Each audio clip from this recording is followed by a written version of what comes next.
Hey, Joe. Ted. Before Ted Rubin here was named the top CMO on Twitter and other things, he had a different title. He was just called Joe's friend. That's true. I've known you for 13 years now. And I love being Joe's friend. And I love being Ted's friend. Yeah, but you're the second Joe. Yes, and that's Beth, my wife behind the camera. Thank Hello. you. Hello. Ted, I wasn't going to let you come to my house without, having an interview with you. I mean, everyone else gets to interview you. Oh, this is more fun. This is more fun, and the last time I interviewed you, I erased it. You did. By mistake. And we made it in the car outside your sister's house. It was great content, but now, here we are. So here's a question. So, I now have the largest medical group on all of LinkedIn. I do know that. It's exciting. It is exciting. And you talk a lot about return on relationships. You coined the phrase. Not my whole audience is familiar with you and what you've done. So just briefly tell us, what is ROR, R on R? Well, it is ROR. R&R is just a hashtag if you're familiar with Twitter. RONR. But return on relationship, simply put, is the value accrued by a person or a brand for nurturing a relationship.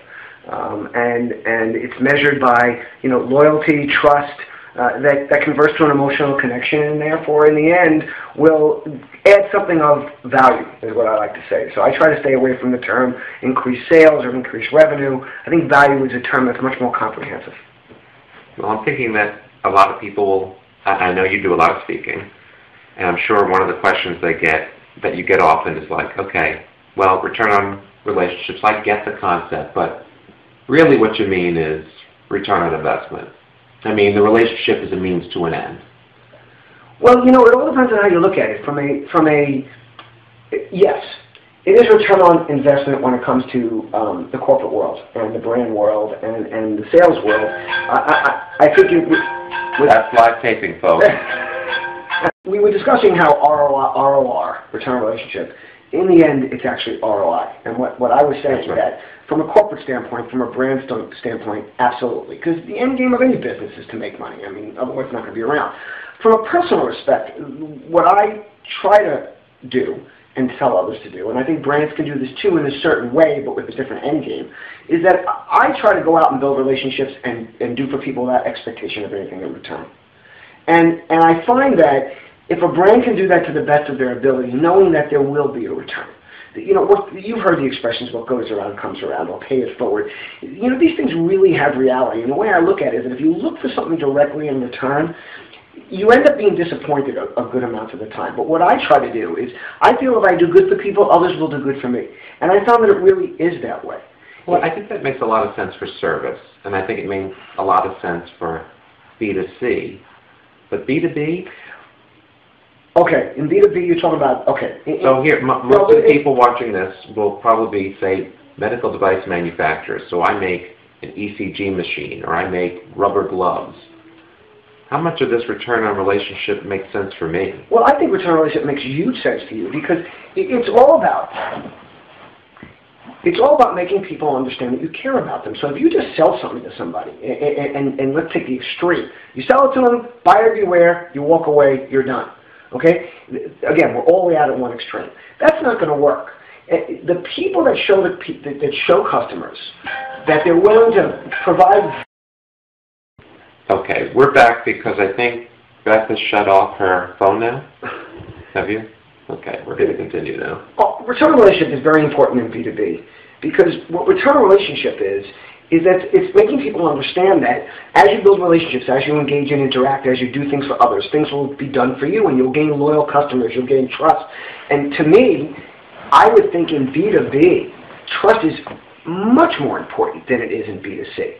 People are going to buy products. They're going to buy Cheerios whether they trust General Mills or not. There might be a better relationship in certain ways, but when it comes to B2B, your reputation is what you are. Remember, a brand is what you do. A reputation is what people remember. And Did you have to do that, Joe? Now, Joe smiles at me because he knows I have one-liners, and I like to use them because they're easily remembered and they're things that people can share. And I will tell you as a small business, in medical and anything, learn to have those things because then they get attributed to you. And when people talk about them, I don't know if they call them a meme now, is that an expression, or other things, I try to use them because it relates back to you, it builds your personal brand, but now, since Joe made me smile, because I knew what he was saying. Because I know that, I thought to myself, that's very tweetable. Now, think about reputation for a B2B company. How do most B2B companies get their business? A lot of them get it through recommendations, through referrals, through engaging with the customers. And the better you do for people and the stronger the relationship is, the more likely someone is to recommend you to someone else. It's not just about, did you deliver the product for a good price in a timely manner with good customer service? It goes beyond that. People will recommend that, but they'll go much further to recommend if they like you. People like to do business with people they like.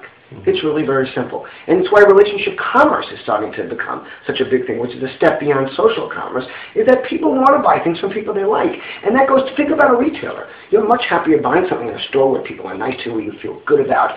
And, you know, what I think a lot of small businesses or B2B business can do is be more like the guy with the store in the community, the guy that takes care of you, the guy that you feel good about. You know, I'll give you a perfect example. Right now it's very, very hard, right? I mean, everything is going into not only big box stores, but from that into digital. Best Buy, come on, how much longer do they have? A year, 2 years? They're Amazon showroom. You go there, you fill, play, do something with the product, then you go online. You buy it for a better price. So what is the only thing that, whether it be a small B2B business or even a larger one, or local retailer has? Service, relationships. That's what's going to make it happen. I went with my daughter. That's a good point. I've got a 15-year-old daughter. You know, I'm a divorced dad. I'm desperate to have time with her count. It's her birthday. I want to buy her something. I suggest some jewelry. Her mom buys her a lot of jewelry. I say, listen, I want you to have something that you really want and you wear. So I tell her I'll go shopping with her, because if I pick something, it's just not going to be the right thing. We go into 2 jewelers, and they treat us the way, they follow you around the store, they're worried about everything you're touching. They won't give my daughter a chance to breathe, and we walk out. We end up in the more expensive store, and there's a salesperson there, what I call a real professional. And she picked up on it right away. And this is what someone with a B2B business understands. They learn more because they're not selling to thousands and thousands of people. So return relationship is even more important because you can get to know the people you're dealing with. She watched my daughter. She realized right away she needed space. When my daughter wasn't really paying attention, she came and chatted with me for a moment just to see what something might be. And then she paid attention. She watched my daughter's eyes. She saw what she was looking at. She'd make a casual recommendation, and then she'd garner information from that recommendation, do a little learning, and then refine her recommendation the next time around. And I have to tell you that when we left that store, I had an experience that I felt right here. My daughter was happy, and not only have I told friends about that experience, I've spoken about it at events, and I've talked about the store itself, the Booty Jewelers in Huntington, New York. I mean, a fabulous place to go. And a small business can do this. But this is about relationships. This woman knew there was a good chance that we were going to walk out of her store. But she treated us the same way as I could see people that were in that store regularly buying jewelry. Because she understood that if you do that all the time, not only do you have those people as potential customers, but even if I never bought anything there, I would have talked about how nice this woman was when I was there. So, you know, let's think about that for a moment. I know that our time is tight, so I do want to redirect you. You know, I have a number of members who don't have very big companies, maybe, you know, 20, maybe 100, maybe they're startups, and they buy into this notion. They'd love to do that, but they don't have the resources to do it. Or, you know, I know this comes very naturally to you. It comes naturally to me. I love being online and doing that kind of thing. But some people are like, I really don't. What do you tell those people? Because I'll tell you, what I tell them is, to me, social media is binary. Either you do it or you don't do it. Because there's nothing worse than putting a Twitter account together and then seeing 5 tweets, or ignoring your Facebook page. So what do you call those people who are intrigued by what you're saying, but, you know? Well, I agree with you 100%. Don't start if you're not going to do something with it, if you're not going to make it valuable. Or start, but then take it down, so it's not even there if there's not going to be any engagement. I tell people that feel that it's not for them or don't have the time, don't do it. Not everything works for everybody. And if you do get involved in social media, don't get overwhelmed by people telling you have to have a Facebook page, Twitter account, YouTube account, Pinterest page, Tumblr account. I don't buy into that either. Well, you specialize in? I specialize in Twitter. Right. Now, I do have other places, but Twitter is where I really spend most of my time because I've developed a passion for it. It fits in perfectly with the way I communicate. And again, there's only so many hours in a day. Right. So it won't surprise you that I'm on LinkedIn all the time now. Right. So what I will say is that depending on what your goals are, if you do have spare hours, if you are spending a lot of time watching TV at night, I would say redirect that and use that time for social and build that presence because I guarantee you it will be valuable. Now, you and I definitely share a point of view on this. You say, don't give your social media program to your intern or junior marketing person. What I say is have that junior marketing person or that intern, but make sure they're executing your strategy. Okay, because these people are great at executing. Young people totally get the platforms and the technology better than we probably ever will.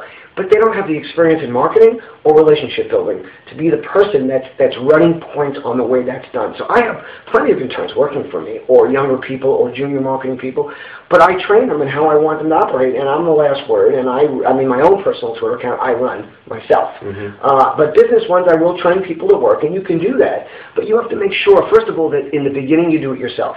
Because otherwise you're not, like anything else. If you have a printing press, you want to know how to do it because when that guy walks out, you have to know how to do it. And it's the only way you're going to really understand the medium and be able to speak to them. And when they come back to you, and they will, and tell you you're tweeting too much or you're not doing it the right way, remind them that this is your brand and your company and that you know what's best for it in that respect. And you'll take their advice again about how to do things technologically, but that there are better ways as far as communicating. Last question I want to ask you. Now, I know that you are not in the medical device space, and you're not perhaps as familiar as the people watching this video about FDA and what you can and can't say and things like that.